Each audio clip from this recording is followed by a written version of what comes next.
ಈ ಶ್ರಾವಣ ಮಾಸದೊಳಗೆ ಎಲ್ಲಿ ನಡೆದ ಪ್ರವಚನ, ಅಧ್ಯಾತ್ಮದ ಚರಿತ್ರೆಗಳು, ಪುರಾಣ ಪ್ರವಚನಗಳು, ಭಜನಾ ಸಪ್ತಾಹ ಎಲ್ಲಿ ನಡೀತಾವ ಅಲ್ಲಿ ಹೋಗಿ ಸೇವಾ ಮಾಡಿದ್ರೆ ಶತಕೋಟಿ ಪುಣ್ಯ ಬರ್ತೈತೆ ಅಂತ. ಶತಕೋಟಿ ಪುಣ್ಯನ ಹೇಳೋದು.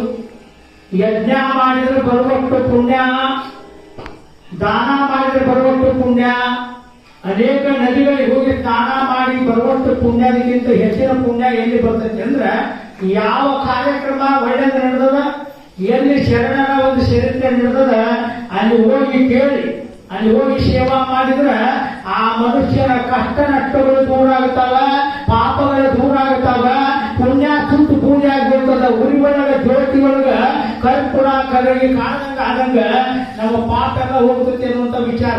ಅಂತ ಶ್ರಾವಣ ಮಾಸದ ಪರಂಪರೆ ಒಳಗೆ ಪವಿತ್ರವಾಗಿರುವಂತ ಬೆಳಗಾವಿ ಜಿಲ್ಲೆ ಹುಕ್ಕೇರಿ ತಾಲೂಕಿನೊಳಗೆ ಈ ಗೌಡವಾಡ ಅನ್ನುವಂತ ಪುಣ್ಯಕ್ಷೇತ್ರ ಇದು ಬರೀ ಗ್ರಾಮ ಅಲ್ಲ, ಬರೀ ಊರಲ್ಲ, ಇದು ಪುಣ್ಯಕ್ಷೇತ್ರ. ಯಾಕಂದ್ರ ಪರಮಾತ್ಮ ಎಲ್ಲಿರ್ತಾನ ಅಂತ ಕೇಳಿದ್ರ ಎಲ್ಲಿ ನದಿ ಹರಿತಾ ಇದೆ, ನದಿ ದಂಡಿ ಮೇಲೆ ಒಂದು ಈಶ್ವರ ದೇವಾಲಯ ಇರ್ತಕ್ಕಂತ ಈಶ್ವರ ದೇವಾಲಯದ ಮಗ್ಲ ಒಂದು ಪತ್ರಿ ಗಿಡನೋ ಇಲ್ಲೋ ಬನ್ನಿ ಗಿಡನೋ ಆಲಿ ಗಿಡನೋ ಆಲದ ಮರ ಎಲ್ಲಿರ್ತದ ಅಲ್ಲಿ ಪರಮಾತ್ಮ ಇರ್ತಾನ ಅಂತ ಒಂದು ಚರಿತ್ರೆ ಶಾಂತ ಬರ್ಕೊಂಬಂತ. ಇವತ್ತು ವಿಚಾರ ಮಾಡಿ ನಾವು ಓದಿದ್ದನ್ನ ಆದ್ರೆ ವಿಚಾರ ಮಾಡಿಕೊಂಡೆ ನಾನು. ಇಲ್ಲಿ ನದಿಯು ಹರಿತಾ ಇದೆ ಅಲ್ಲ, ಇದು ಸಿದ್ಧಿಗಪ್ಪನ ಮಠ ಅದ, ಇದು ಪತ್ರಿ ಗಿಡಗಳು ಅದಾವಂದ್ರ ಇದು ನಿಜವಾಗ ನಾನು ಬಯಸ್ಕೊಳ್ತೀನಿ. ಯಡಿಯೂರು ಇದು ಎರಡನೇ ಯಡಿಯೂರು ಅಂತ ತಿಳ್ಕೊಬೇಕು ನಾವು. ಅಂತ ಸಿದ್ಧಲಿಂಗೇಶ್ವರ ಮಠ ಸ್ಥಾಪನೆ ಮಾಡಿಕೊಂಡಿದ್ದಾರೆ. ಅಂತ ಮಹಾತ್ಮನ ಚರಿತ್ರೆಯನ್ನ ಕೇಳ್ತಾ ಇದ್ದೀರಾ, ಇದು ಪುಣ್ಯದ ಕೆಲಸ. ಶ್ರಾವಣ ಮಾಸದಲ್ಲಿ ನೀವು ಮಾಡಿದಂತ ಪುಣ್ಯ ಯಾವುದಾದ್ರೂ ಇದ್ರೆ ನೀವು ದಾನ ಧರ್ಮ ಕೊಡೋದೇ ಇರೋದೇ ಅದು ಬೇಕಾಗಿಲ್ಲ.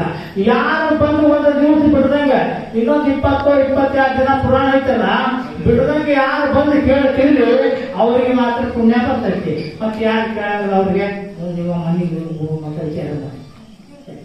ಅದಕ್ಕ ಇಲ್ಲಿ ಪುರಾಣ ಕೇಳಕ್ ಬಂದವರಿಗೆ ಪುಣ್ಯ ಬರ್ಲಿ, ಅಲ್ಲೇ ಮನೆಯಾಗಿದ್ದವ್ರಿಗೆ ಪಾಪ ಬರ್ಲಿ ಅಂತ ಅನ್ನೋಂಗಿಲ್ಲ. ಮನ್ಯಾಗ ಕೇಳಿದವ್ರಿಗೆ ಪುಣ್ಯ ಬರ್ಲಿ, ಇಲ್ಲಿ ಬಂದವ್ರಿಗೆ ಅವ್ರಿಗಿಂತ ಸ್ವಲ್ಪ ನೀವು ಕಮ್ಮಿ ಇದ್ರೆ ಜಾಸ್ತಿ ಐತೆ ಅಷ್ಟೇನಿಲ್ಲ. ಅದಕ್ಕೆ ನೀವೆಲ್ಲ ಬಂದು ಏನಪ್ಪ ಅಂದ್ರೆ ಇದು ಸಿಗಲಾರದ್ದು ಹಣ ಕೊಟ್ಟರು ಕೂಡ ಖರೀದಿ ಮಾಡ್ಲಿಕ್ಕೆ ಆಗೋದಿಲ್ಲ ಅಂತ ಒಂದು ಕಾರ್ಯಕ್ರಮ ಯಶಸ್ವಿಯಾಗಿ ಈ ನಮ್ಮ ಗೌರವಾಡ ಗ್ರಾಮದ ಹಿರಿಯರೆಲ್ಲ ಒಬ್ಬೊಬ್ಬರ ಹೆಸರು ಹೇಳ್ಕೊತ ಕುಂಬ್ರೋದಿಲ್ಲ.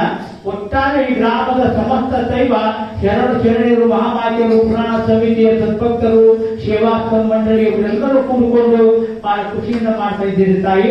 ಇವತ್ತು ಬಂದವರು ನೀವು ನಾಳೆ ಬರೋದು ಬಿಡ್ತಾರೆ. ಇವತ್ತು ಬಂದವರು ನಾಳೆ ಬರೋದು ಬಿಟ್ರಿ ಅಂದ್ರೆ ಪುರಾಣಕ್ಕೆ ಮಂಡಳಿ ಕೈಕಾಲು ಹರಿಯಕ್ಕೆ ಶುರು ಮಾಡ್ತಾವ. ಯಾರು ದಾನ ಮಾಡಿದ್ರು ಕೈಕಾಲು ಹರಿಯೋದು ಬಂದಿಲ್ಲ. ನೆನಪಿಟ್ಕೊಡ್ರಿ, ಇದು ಸತ್ಯ ನಾ ಹೇಳೋ ಮಾತು. ಯಾಕಂದ್ರೆ ಬಂದ್ರೆ ಬೇಗ ಇವತ್ತೇನು ಹಂಗೇನಿಲ್ಲ. ಅಂತ ಮಿತ್ರರು ದೂರ ಆಗ್ತಾವ ಅಂತ ಹೇಳೋದು ನಿಮ್ಗೆ ಇಂಥ ಅಭ್ಯಾಸ ಹೇಳಂಗಿಲ್ಲ.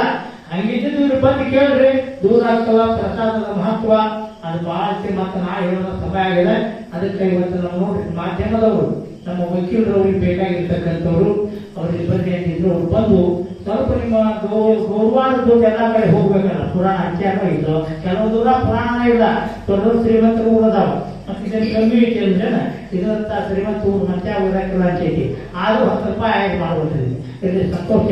ನೀವು ಕೊಟ್ಟರು ಶ್ರೀಮಂತರಾಗಿ ಕೊಡೋದು ಶ್ರೀಮಂತ ಆಗಿದೆ ಅಂತ ಹೇಳ್ತಾ ಶ್ರಾವಣ ಮಾಸದ ಪ್ರಯುಕ್ತವಾಗಿ ನಡೆದಿರುವಂತ ಇವತ್ತು 6ನೇ ದಿವಸದ ಕಾರ್ಯಕ್ರಮ. 6ನೇ ದಿವಸದ ಕಾರ್ಯಕ್ರಮ ಏನಂದ್ರೆ ಶಿವಶರಣನಾಗಿರುವಂತ ತಪೋ ನಿಧಿಯಾಗಿರುವಂತ ಸಂಸಾರದೊಳಗಿದ್ದು ಇಲ್ಲದಂತೆ ವೈರಾಗ್ಯವನ್ನ ತಾಳಿದ 40 ವೀರೇಶ್ವರ ಶರಣರ ತೊಟ್ಟಿನ ಕಾರ್ಯಕ್ರಮ ಅಂದ್ರೆ ಅವರಿಗೆ ನಾಮಕರಣ ಮಾಡತಕ್ಕಂಥ ಕಾರ್ಯಕ್ರಮ, ಹೆಸರಲ್ಲಿರುವಂತ ಕಾರ್ಯಕ್ರಮ. ತಾಯಂದಿರು ಗೌರವಾದ ತಾಯಂದಿರೆಲ್ಲ ಮುತ್ತೈದೆಯರು, ಸುಮಂಗಲಿಯರು ಬಹಳ ಸುಂದರವಾಗಿ ನಡೆಸಿಕೊಟ್ಟಿದ್ದಾರೆ.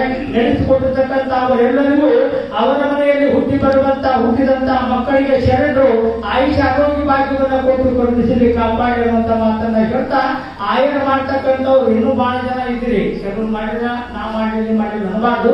ಈ ಸಮಯ ಸಿಗೋದು ಬಹಳ ಕಠಿಣ. ಧರ್ಮದ ತೊಟ್ಟಿಲ್ಲ ಸ್ವಚ್ಛಂದ್ರೆ ನಾನು ಹೇಳ್ತೀನಿ ಅಂತಕ್ಕಂಥದ್ದು ಹೇಳ್ತಿ ನೀವೆಲ್ಲ ಕೊಡ್ಬೇಕು ಅಂತಕ್ಕಂಥದ್ದು ಹೇಳ್ತಾ ಇವತ್ತು ಅಲ್ಲಿಂದ ಇಲ್ಲಿಗೆ ನಮ್ಮ ಮಾಧ್ಯಮದ ಆಪ್ತರಾಗಿರ್ತಕ್ಕಂಥವ್ರು ಬಂದು ಈ ಕಾರ್ಯಕ್ರಮವನ್ನ ಗೌರವಾಡ ಗ್ರಾಮ ನಮ್ಮದೇ ಅಂತಕ್ಕಂಥ ಭಾವದಿಂದ ಬೇರೆ ಕಡೆ ತೋರಿಸಿರ್ತಕ್ಕಂಥ ಅವರಿಗೆ ಕೂಡ ಯಡಿಯೂರು ಸಿದ್ಧಲಿಂಗೇಶ್ವರ ವೀರೇಶ್ವರ ಆಯುಷರಿಗೆ ಭಾಗ್ಯವನ್ನು ಕೊಡಲಿ. ಅವರ ಕಾರ್ಯಕ್ರಮ ಉತ್ತಮವಾಗಿ ಯಶಸ್ವಿ ನಡೀಲಿ ಅಂತಕ್ಕಂಥದ್ದನ್ನು ಹೇಳಿ ಇವತ್ತಿನ ಪುರಾಣಕ್ಕೆ ಮಹಾಮಂಗಳವನ್ನು ನೀಡುವಂತ ಸಂದರ್ಭದಲ್ಲಿ